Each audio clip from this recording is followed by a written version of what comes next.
So this one looked the most interesting to me, potentially, but it does have the highest chance of being a complete flop. No one makes friends like a Mechanist. With the power and beauty of Jade Tech, they never fight alone. They summon a customized Jade Tech battle mech to fight alongside in combat, calling the shots with powerful mech command skills and mace attacks. Whether it's melee, ranged, or group support, adapt to any situation by choosing the traits that best suit your situation. This engineer mech is truly the all-purpose multi-tool of any Guild Wars 2 squad. So I'm thinking, depending on how much HP that mech has, that could be either super good in World vs. World, or it's gonna get one shot. I don't know. I wish you could jump in it and like just jump in and pilot this Megazord thing. I wish I could do that. Cal will keep no secrets. Nope. You know, maybe I'll keep a couple secrets. I gotta keep my advanced technology on the down low so I can, you know, win in ranked, because otherwise I can't. Oh no. You can always win trade. Good call. Figured out, and we're here with the Mechanist. I'm liking the UI on this one. That looks good. On the 6-0 and stuff. Anyways, Are they wells or what? No, I think they're sigils, or not sigils, signets. Some notable differences from Ranger Pets. It's kind of in that same vein where you have like this kind of companion that's going to have some damage, going to have some skills, going to run around with you and attack enemies.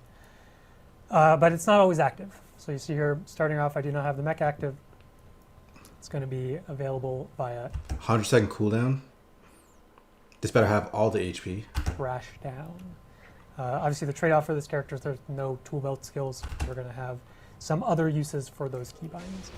Plague Assaulty. So I use Crash Down. Oh my gosh. Mech appears, launch some dudes. I'm pretty sure it doesn't. Oh, sure. It was a CC on its. Hold on. It's like a supply crate. 2.1k. Obviously, the trade-off for this character is there's no tool belt skills because we're going to have some other uses for those keybinds. So I use Crash Down.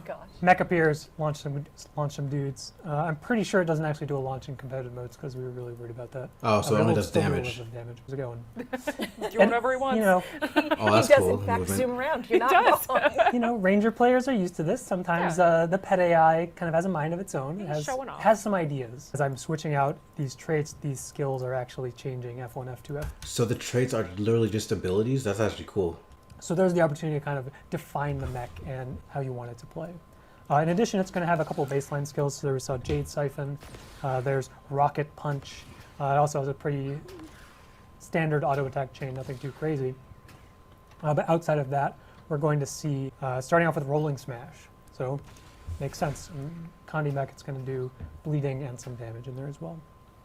Next up, we're going to have Discharge Array. This is going to be more of a pulsing effect around the mech. That's going to do confusion, a little bit of slow. I just noticed it's got 46k HP. That's pretty decent. I don't know how much toughness it has and stuff like that. Oh damn. I didn't think to look at that until just now. That is damage. So again, man. Condition. I guess you can heal it too. Thing.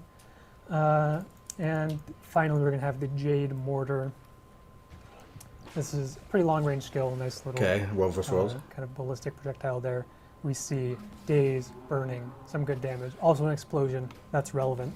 Yeah, you're probably going to want to take all ranged stuff. 1500 range, is that what I see? Yeah, it's your favorite. Fucker. So there's kind of the Condi damage side of things.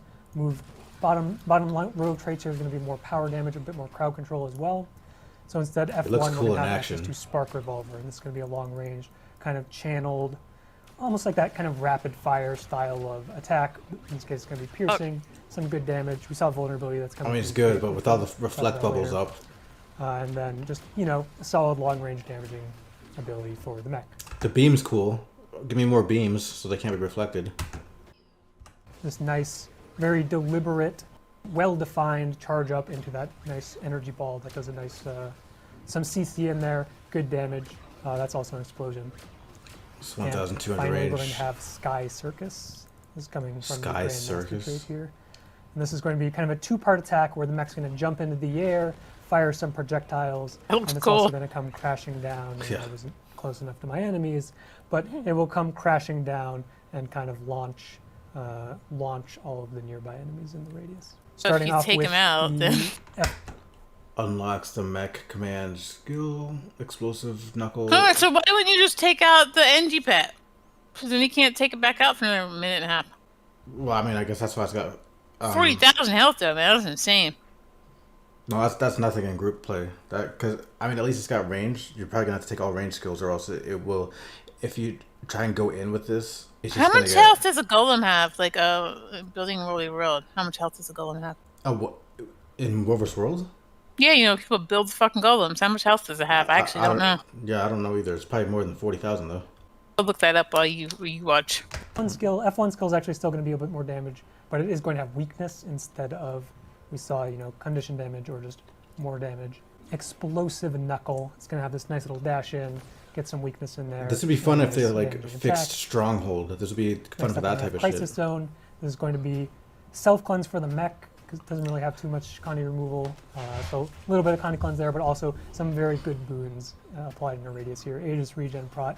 And alacrity, of course. Coming out from the Grandmaster slot, we're going to have Barrier Burst, and this is going to be more of like a channeled ability, some nice pulsing barrier, a lot of might, a lot of fury, a lot of vigor, and some more alacrity. That's actually coming from another trait that we'll talk about as well.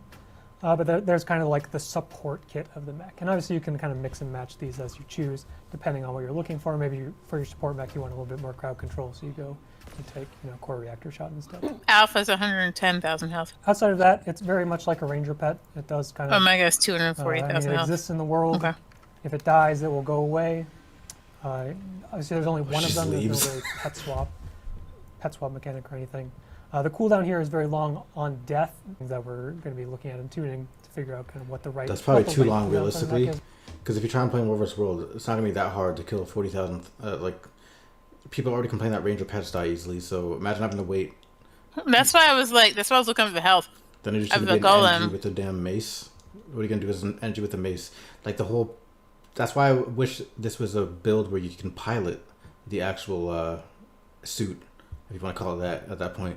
I think that cooldown probably needs to be around a minute, 60 seconds, not 100.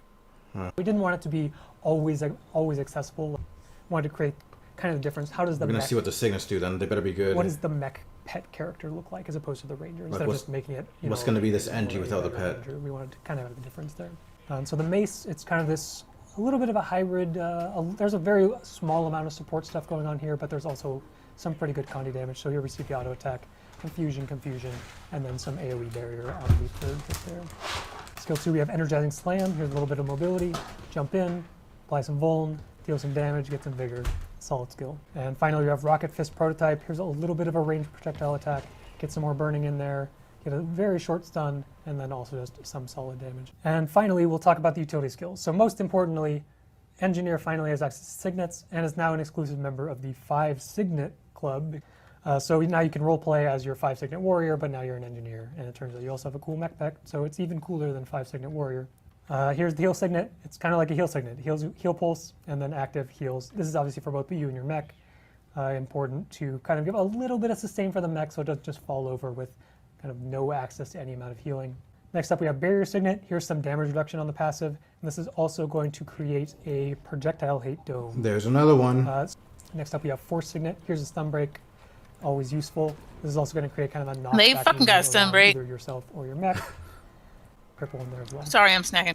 We have Shift Signet. Here's the Shadow Step that, again, kind of both you and your mech will teleport to the targeted area. What was the cooldown? Sometimes the mech is, doing its own thing. I don't know, but it's still longer than the warrior fucking dodge roll. Yeah, increase. It's 1,200. What the hell? Okay, people are gonna take that. Oh yeah, was that cooldown? Look at that, 24 seconds. Heck yeah. Movement. Oh, the passive for sure. Look at that. The passive is 25% movement speed. The passive is the nice quality of life, 25% movement, which is always great to have. That's a good. Look at that cooldown. That's a fucking good cooldown too, man. Yeah, this is a steal. That's a good one. So that means you don't have to take like you would have had to either take inventions to get passive mech boots. I forget. I think it's called. It's bullshit because it's like this would normally be on 2 different skills, right? You have your speed and then you have like your portal. Like fuck that. And then The other way would be to just get permanent swiftness from swapping in and out of utility kits to get the boon in tools straight line. But yeah, if you don't want any of those, oh yeah, you probably don't take tools anywhere anyway because you don't have any. So yeah, you drop tools, and if you weren't taking inventions, then now you can take this, probably alchemy, and then like explosives or something. And then you still got your movement speed, quality of life. There's a teleport also. Then you take like a stun break and then probably another stun break. We have super conducting signet. Here's a condition damage buff, and it's also going to be kind of this. I don't know how it's going to feel without a. Here's some vuln. Here's some kit weapon though. Again, around the mech. Just staying on mace shield all the time. And then finally we have Overclocked Signet.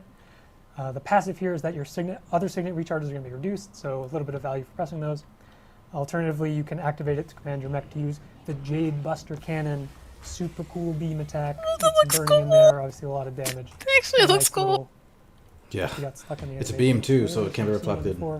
So one unique aspect that we're going to see on a lot of these traits is that the mech inherits stats from the engineer, or from the mechanist rather. So if I build Berserker gear, I'm going to give more power, precision, ferocity to my mech. So that's kind of a cool disconnect from ranger pets, where they're kind of always, ranger pets are always have their predefined stats, whereas the mech, you're going to say, okay, I'm building Berserker super aggressive, my mech is also super aggressive. But if I build something like Minstrel super defensive, then my mech's going to also be super defensive. You might have to go full support then. Toughness and Vit being inherited by the minor traits here. These also define those kind of baseline skills that we saw the mech using. Then we talked about this one a little bit already, bleeding on hit. Next up is Conductive Alloys. This is going to be condition damage and expertise inherited by the mech. Again, here's your condition build for the mech.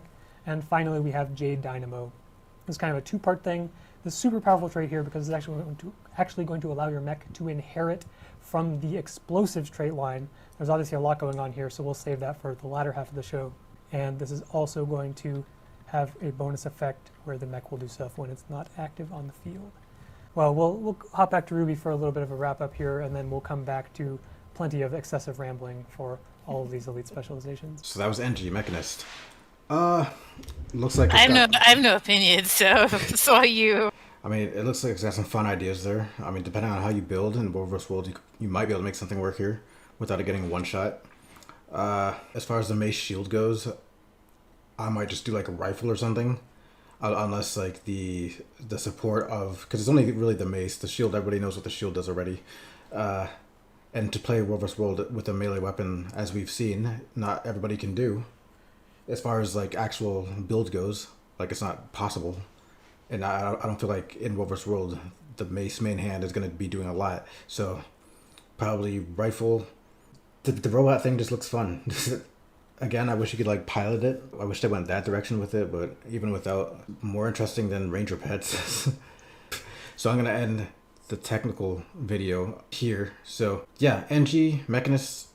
Actually, what do you think, since they're all done now, which elite spec of the 9 do you think won, quote, or is the most well-designed or most interesting? I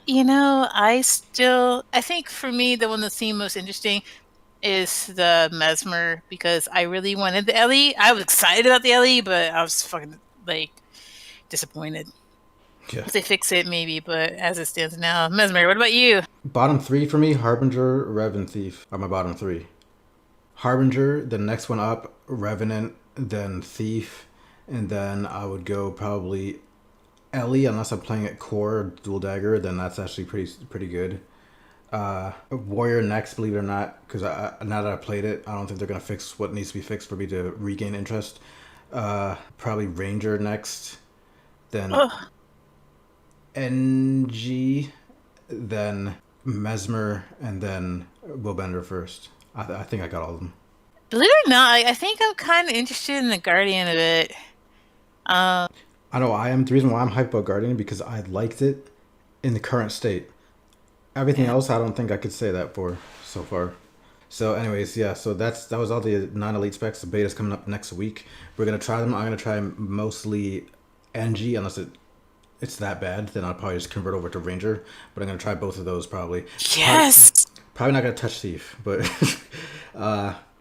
just because I play Necro, I'm going to make a Thief just to kind of see how the it's like I still think it's like Scourge meets Mirage meets something. And I'll try it out just to be, but I'm not gonna bring the Whirlwind World. I'll bring the Ranger and Whirlwind World. Well, yeah. So that's that. Yeah. Thanks for watching, and more videos coming soon. I have not quit Guild Wars despite a variety of videos coming out shortly. So yeah, nobody asked that because what's that mean? Are you bitching emails or something? Bitching videos? I mean. No, it's just incoming. I'm outplaying them and then saying it ahead of the fact that as soon as I drop like a New World video, they're gonna be like, "Did you quit Guild Wars 2?" That's how they do it. Anyways, it's Plague Ephlik and Incinera, and we're out.